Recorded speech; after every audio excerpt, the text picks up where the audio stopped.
This is Locked On Bets, the daily betting show that means business from the Locked On Podcast Network. Hosted by Lee Sterling and Kevin Rogers, they're dropping fearless picks with an inside edge to put money in your pocket. If there's action, they've got the lock. This is where smart bets start. It's Locked On Bets. Welcome to the Tuesday edition of Locked On Bets. We appreciate you making Locked On Bets your first listen of the day here on the Locked On Podcast Network. Kevin Rogers and Lee Sterling of Paramount Sports with you as we're coming off a pretty strong night, 4-0. We'll talk about that coming up in just a few moments. Got a lot of picks to get to. Also, the Houston Cougars, we'll break them down as well. Their upcoming college football season. But firstly, it's time for a hidden gem. To find a diamond in the rough, you need to dig a little deeper for those hidden gems. All right, Lee, let's mine for a winner. Mariners and the Phillies. They meet in Philadelphia. The Phillies offense exploded last night, and we'll see if they could do it again against the Seattle Mariners. So I was shocked at these numbers. I'm always looking at numbers, and I know so are you. Believe it or not, despite both of these offenses, both Philadelphia and Seattle have been under teams in recent weeks. Philly, 7-2 to the under the last 9 games, and Seattle, 8-2 to the under in the last 10 games.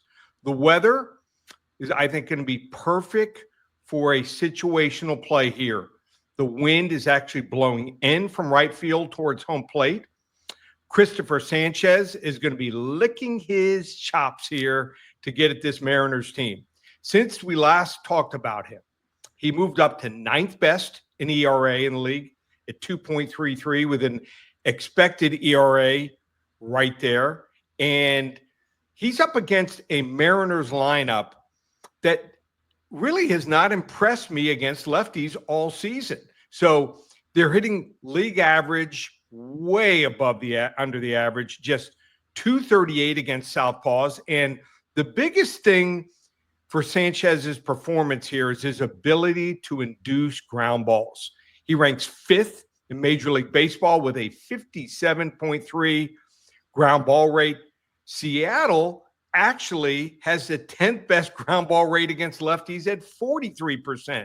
Bryce Miller, Seattle's starter, did struggle this year before it was revealed that he was actually pitching through an injury.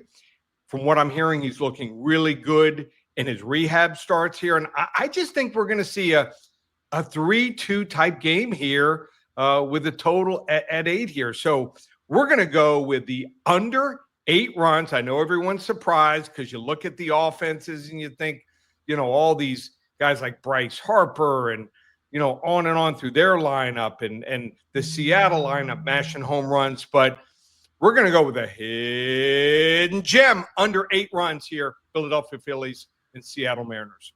I always like the angle, Lee, of kind of going a little opposite after a high-scoring game in baseball. People think, all right, the bats are going to stay hot. The Phillies blew up last night in that game. They've scored 23 runs the last 2 games, and Miller back from the injured list. Had a good year last year, just struggled a bit this year, but also with Sanchez at home, he's been dynamic so far, and he's off a bad start, so you think he would come back too. So, and especially with that total, as low as it is after the high-scoring game last night, do like that under. Sure do. Like I said, average person is not going to be digging up and digging that deep to find out why this game should go under. And I think after the fact, they'll be like, I should have done a little more homework here. That's why it's a hidden gem. You got the helmet on to dig deep for that. All right, let's look back at last night. 4-0 in Monday's action. You hit on the Tigers, and that turned out to be pretty easy as they shut out the Astros last night at home. Loved it. They weathered that first inning. They had got through a bases loaded jam and then just started scoring runs and never stopped.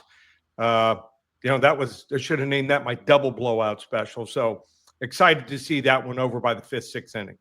And also the Cardinals, we hit on them as they beat the Marlins last night. And Marlins off that long road trip. St. Louis trailed 2-0 early, but then came back. And a good win for them after they got swept by the Yankees. Absolutely. And now we got the Marlins no pop. Kyle Stowers, maybe their best hitter, is going to be gone for a while. I think he has an oblique injury. So mean, this is the lineup. I was looking at the lineup from like 4 to 9.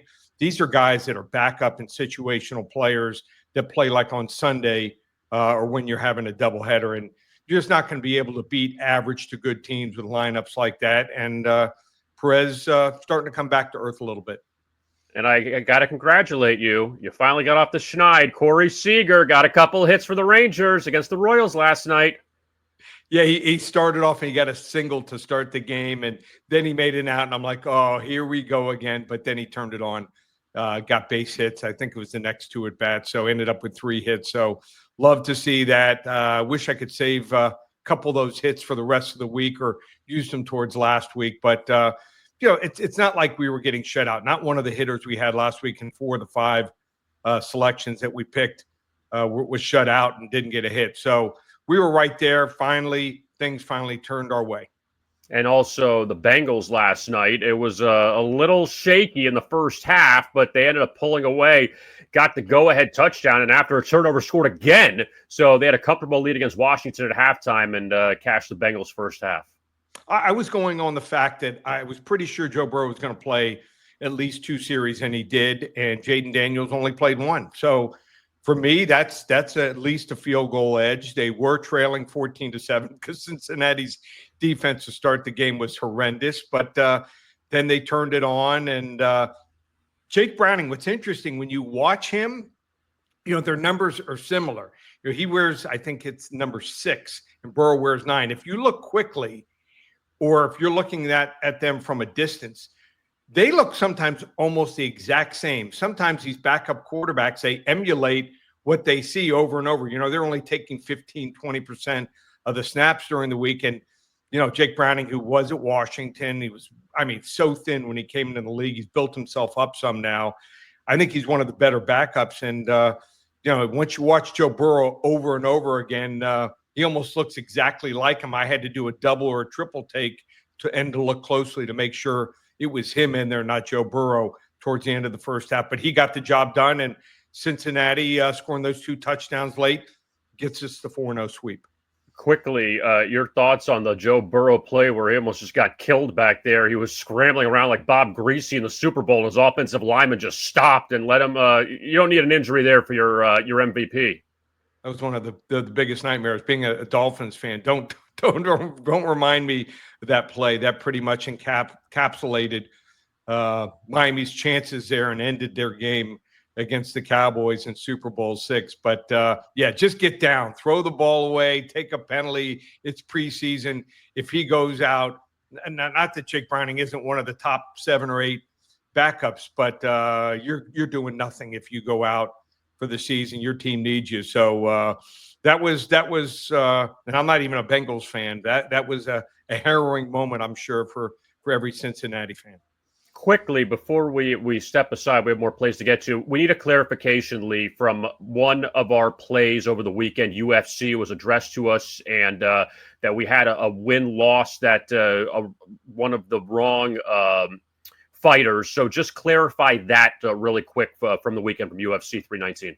Yeah, Kai Asakura actually was the play that we had given out on this show. I did about 9 or 10 hits last Friday. And once we get into football season, I'll be doing combined over 45 radio hits and podcast hits. So I did get confused. I had given Anthony Hernandez on quite a few radio hits on Friday, and I did not give him out on this show. We gave out Kai Asakura, which actually lost. So we actually went 4-2. Sorry about that mistake.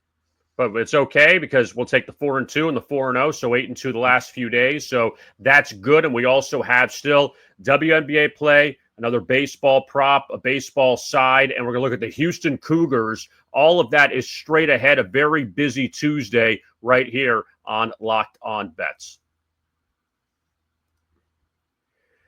Tell you now about Gametime, and baseball, we're right in the midst of the pennant races. Have you ever decided at the last minute to head to a ball game with friends or family? Maybe it's game day and you suddenly realize you want to be in the stands. That's exactly where Gametime comes in. It's the easiest way to grab last-minute tickets without the stress. With the money you save on tickets, you could splurge on food, drinks, merch, or even invite a bigger group to come with you.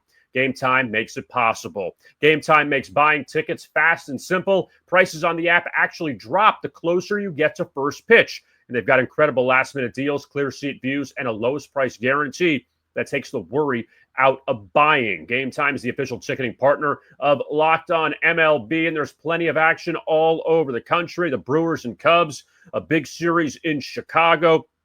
Also, you have out east, there are big games, the Phillies and the Mariners up in Philadelphia. You go out west, the Giants and the Padres in San Diego. You go to the Rocky Mountains, the Dodgers and the Rockies, they are in Colorado. So a lot of big games all over the country in Major League Baseball. Take the guesswork out of buying tickets with Gametime. Download the Gametime app, create an account, and use Locked On for $20 off your first purchase. Terms apply. Again, create an account and redeem code LOCKEDON for $20 off. Download the Gametime app today. Last minute tickets, lowest price guaranteed.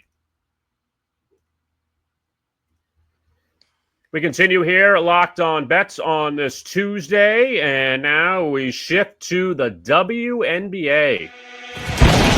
Oh boy, last one out, turn off the lights. This one's a blowout.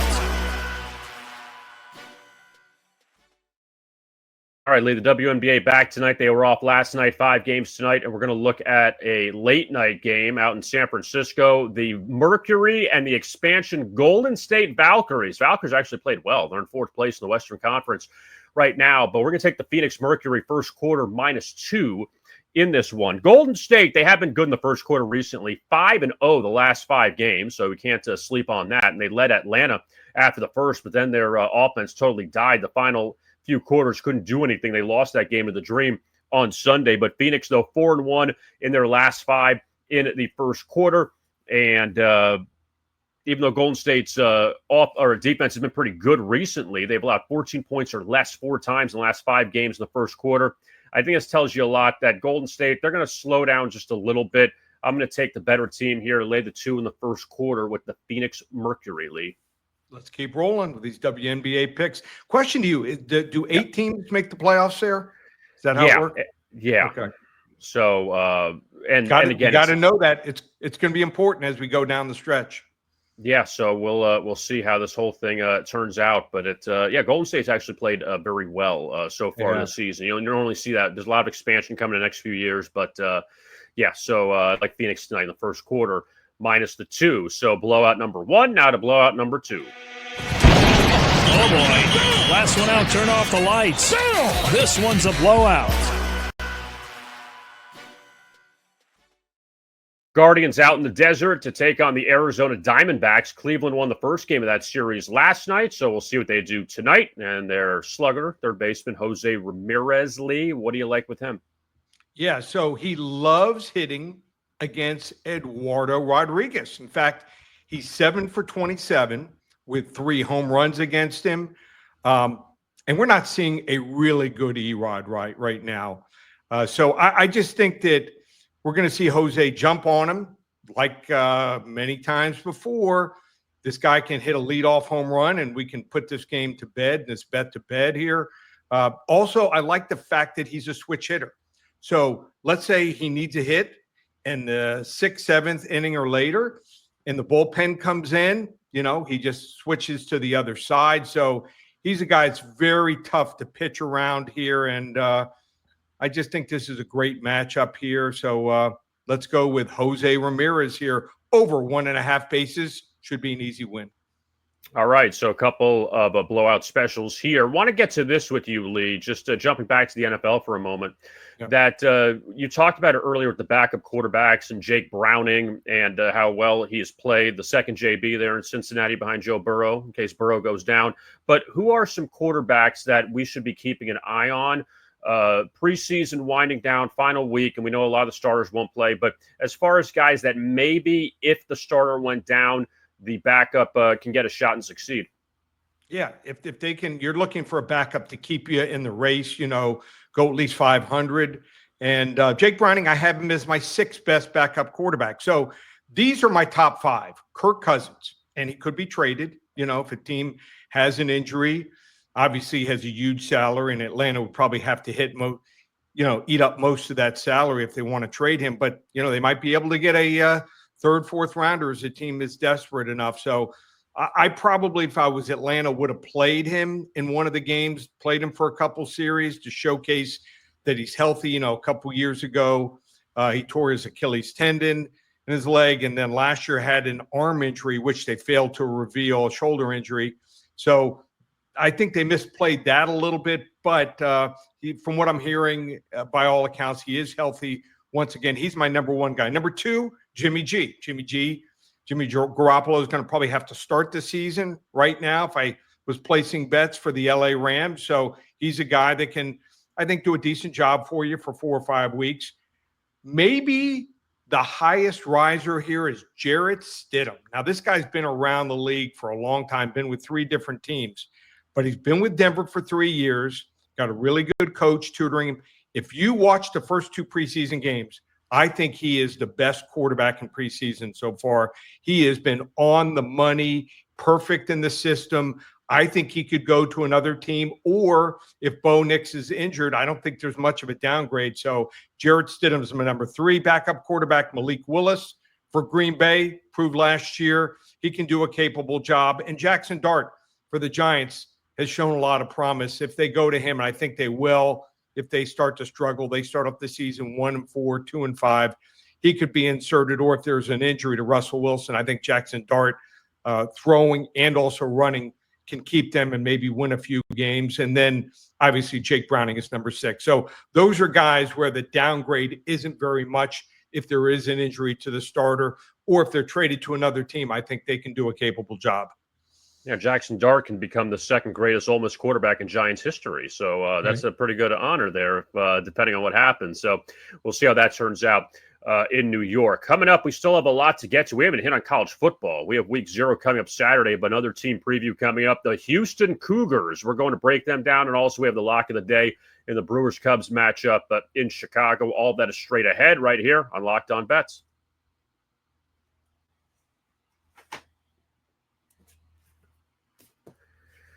We continue Locked On Bets. Kevin Rogers and Lee Sterling of Paramount Sports, and college football week 0 is right around the corner, but still we have a lot of teams to break down. I mean, you can break down a ton of teams. So we're going to look inside the Big 12 today and go to hidden gem with the Houston Cougars. To find a diamond in the rough, you need to dig a little deeper for those hidden gems. Houston Cougars, Lee, and going from the American a few years ago to the Big 12, and now trying to make a mark in this conference. And it's just a lot of teams trying to get to the top. We saw Arizona State win it last year, wide open conference. What do you think about Houston coming up this season? Well, it starts with the head coach. His name is Willie Fritz. A lot of people not familiar with him, but he was at Tulane. And in his 2nd year, he turned that program around. And he made the move. Obviously, he wanted to go to a bigger conference. He's in the Big 12. And if you look at the preseason prediction magazines, and I'm talking about like Athlon and, on and on, these prediction magazines that come out, that Phil Steele, the 3 that I bought, they have Houston predicted to go 10th, 11th, and 11th in the Big 12. Well, I think they might be a lot better than that. I'm not saying they're going to win the Big 12, but the over-under win total is 5.5. So Willie Fritz, if you look, when he took over, he had to change the systems, had to change the whole mentality of this team. This team turned the ball over. There was not a whole lot of discipline.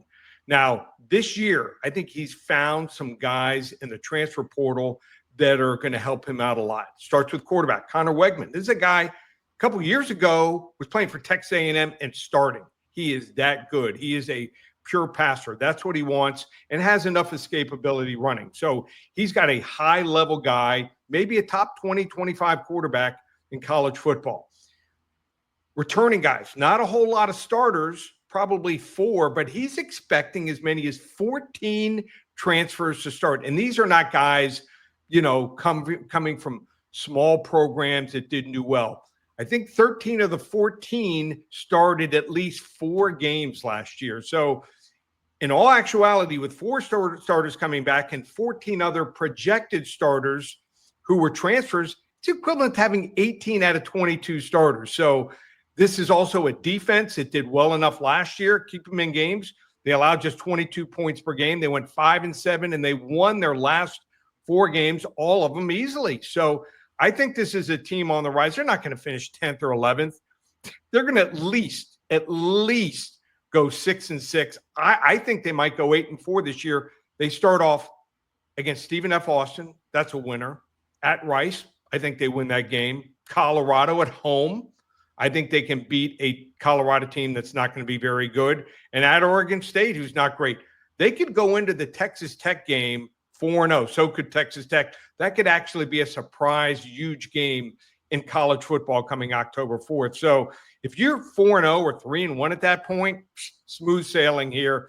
We're going to go over 5.5 wins for the Houston Cougars. Get on this line right now. It's my hidden gem.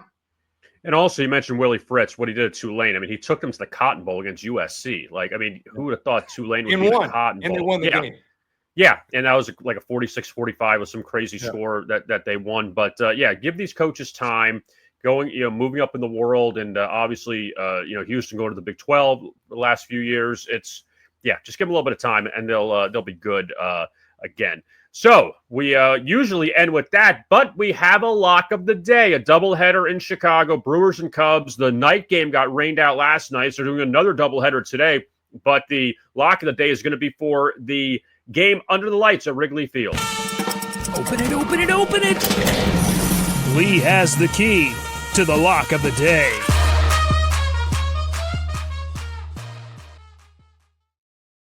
The Milwaukee Brewers have just blown past the Chicago Cubs for first place in the NL Central.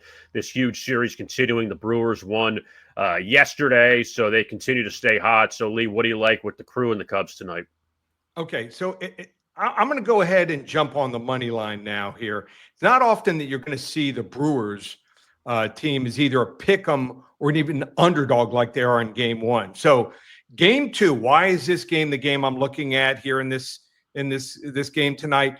Chicago's bullpen threw over 6 innings of relief yesterday. If Matthew Boyd doesn't give them 7 or 8 innings in the day game today, I think they're in trouble. So they're pretty thin there. And like I said, they could be in trouble. Brandon Woodruff has looked phenomenal this year in his return from shoulder surgery, posting a 2.06 ERA with a 2.27 expected ERA. He's clearly has top 2 or 3 team here behind him, I think, in the league. They've won, like I said, 15 out of 16 games here. They're up to 16-4 also in their last 20 road games. So this is a team that's red hot. Also 7-3 in Woodruff's last 10 starts here against the Chicago Cubs, dating back to April of 2021. I'm just starting to lose a little faith here also in this Cubs lineup here with Kyle Tucker and Pete Crow Armstrong and a few others who seem to be struggling. They might come back and might hit their stride a little bit later, but right now they're not clicking on all cylinders. I'm going to go with Milwaukee Brewers here, money line, -2 here in the doubleheader. It's going to be a level 2 lock.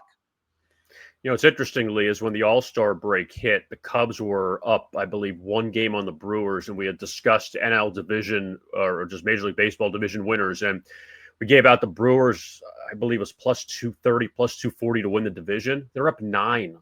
They were down 1. They're up 9 on the Cubs now. I mean, it's unbelievable what a change that's been. And I thought, how can the Cubs be that big of a favorite with Milwaukee right on them and the Brewers, again, not a lot of star power, but they just put it together. And it's on what they're doing. They're red hot. You hope they didn't peak at the wrong time, but just 15 of 16 is unbelievable. Yep. Looks like they'll at least win the division. They might cool off a little bit. You can't keep winning at a pace of 15 out of 16, but they're healthy right now. Good pitching staff, good relievers, and their lineup is coming through. All right, Lee, big week coming up. College football, week 0, NFL preseason, week 3. And then we'll have a week off the NFL before the regular season starts. But what's going on with Paramount Sports with college football right around the corner? So if you haven't signed up already, now is the time. So you can get from now, which starts on Thursday, the football picks up on Thursday, all the way through Monday, September 29th. That's 6 weeks of football, college football in the NFL, $597. So if you've never been with me before, or, let's say you don't have the whole fee, the $19.97 for the season, you get 6 weeks of action for $597. It's my executive phone service. You call up once a day, you hear every single game on a tape, and it's not like you have to call 15 minutes before the game. The games are up and available weekdays after 2 p.m. Eastern and weekends on Saturday and Sundays after 8:30 in the morning. So you want to hop on, try us out for 6 weeks, $597, or for the entire season through the Super Bowl, $1,997. One place, ParamountSports.com. And also, we appreciate your continued support of our show. You could find us on YouTube, Locked On Bets. Don't forget to like and subscribe to that channel. And also, the podcast you could find as well on your favorite audio platform. And football is right here. So looking forward to a big rest of the month, then going into September. Lee is on X at Paramount Sports. I am at X on X at Rogers Picks. And again, we appreciate you tuning in. We're back with you on Wednesday. For Lee Sterling, I am Kevin Rogers. Thank you so much for tuning in to another edition of Locked On Bets right here on the Locked On Podcast Network.